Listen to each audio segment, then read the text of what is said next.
conceal the very fact of our existence from the profane. If they discover us, conceal our real objective by profession of benevolence. If our real objective is perceived, pretend to disband and relinquish the whole thing, but assume another name and put forward new agents. When you hear the word Illuminati, what's the first thing that comes to mind? Is it this? Maybe this. Or how about this? Over the past few decades, our society has been inundated with symbols like these. They're everywhere, in TV, movies, commercials, and clothing. If you were to ask a random person on the street what this symbol means, you'll probably hear the word Illuminati used 9 times out of 10. It's become known as the Illuminati Eye. It can be found everywhere from Taco Bell to soap. Oh, Mr. Rothschild, do tell me how it feels to be the richest man in the world. One has to be very clever to make a fortune these days. Perhaps, but far more clever to keep it. Really? Well, I wish you'd tell me how to make money on the stock exchange. What's the recipe? The origins of the all-seeing eye symbolism can be traced back to ancient Babylon, where it was believed to be the symbol used by Nimrod on the Tower of Babel. God was angry with Nimrod and his people for their transgressions against the laws of nature, so he decided to scatter them across the planet and confuse their speech. From the book of Genesis, chapter 11, verse 9, quote, "Therefore is the name of it called Babel, because the Lord did there confound the language of all the earth, and from thence did the Lord scatter them abroad upon the face of all the earth." End quote. So, when God spread the people around the world, he also changed their language, so that communication between different cultures would become nearly impossible. Without a way of direct communication, these people were forced to use symbolism to convey their ideas. This is why we see the same exact symbols spread all over the world and found in every ancient culture. And this practice continues to this very day, where we see Luciferians using the all-seeing eye symbol as a way to reveal their true intentions without saying a word. And this is the reason why the all-seeing eye symbol was taken over by the Illuminati. However, in order to understand the truth about the Illuminati, we must first take a step back in time, all the way back to February 6, 1748, when one Adam Weishaupt was born. Weishaupt was orphaned as a young boy and was adopted by his godfather, who provided him with an extensive library of over 4,000 books. And it was here where he became intimately familiar with the teachings of ancient Babylon and the mystery religions.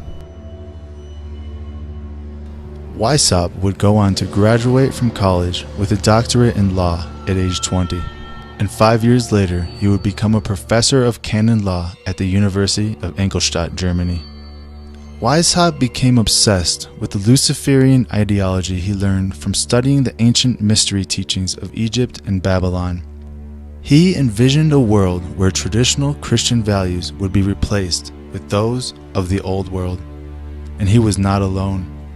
Behind the scenes, he would gain support of many wealthy men, such as Mayer, Amschel, Rothschild.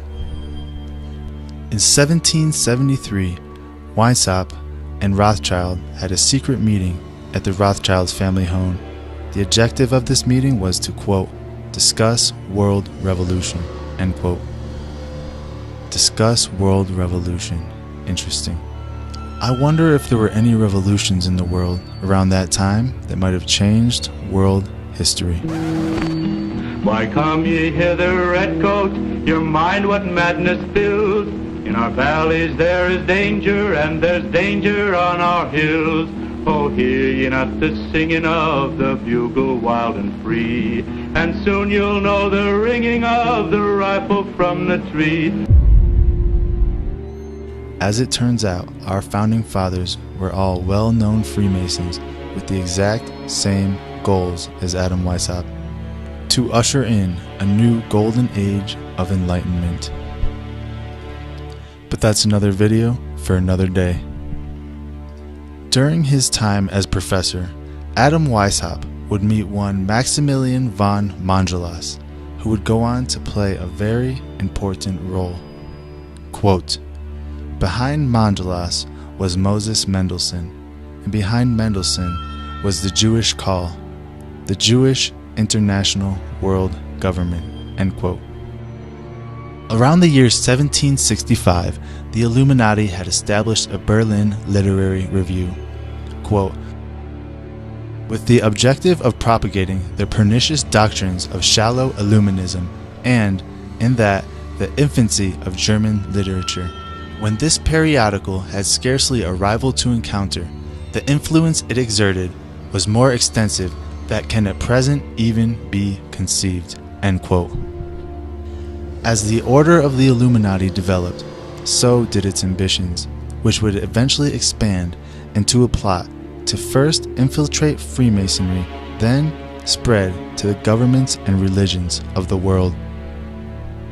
Using ancient magic from Babylonian traditions, the goal of the Illuminati was to usher in a, quote, golden age of enlightenment by systematically removing the Western foundations of Judeo-Christian values and replacing them with the teachings of Babylonian mystery schools.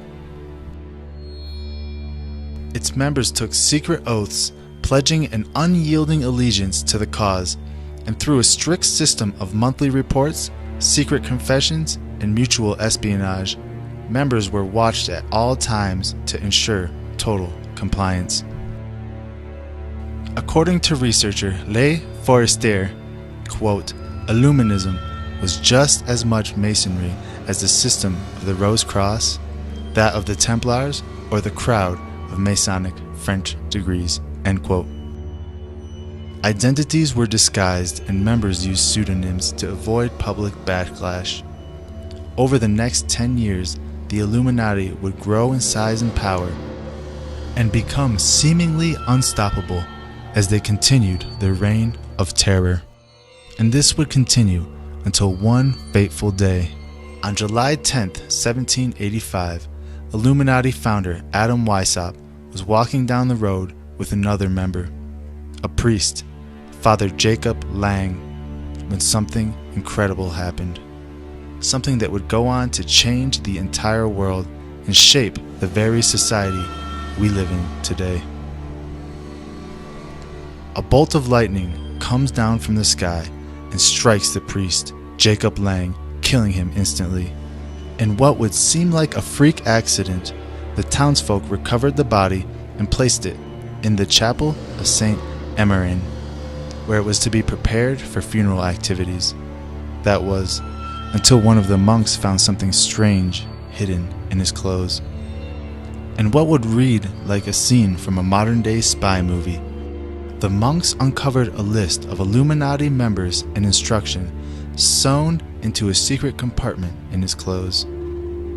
These papers were quickly turned over to the counselor of the government of Upper Bavaria. After realizing what was happening, the authorities set up a series of raids across the country. More papers were found in a variety of places and on many people, such as judges and government officials. One official, Baron Mendel, the Chamberlain of the Elector, was found with an iron box filled with papers concerning the Illuminati. As a result of these raids and discoveries, Weishaupt was banished from Bavaria and the order of the Illuminati was forced to disband. Or was it? Remember this quote from the beginning of the video? "Conceal the very fact of our existence from the profane. If they discover us, conceal our real objective by profession of benevolence. If our real objective is perceived, pretend to disband and relinquish the whole thing, but assume another name and put forward new agents." At this point, the Illuminati were forced to go underground. They had no choice and had to, quote, "hide in plain sight in order to survive." And that's where they remain today. Or so it would seem. The truth of the matter is that the world today is a direct result of the plans Weishaupt put into motion so long ago.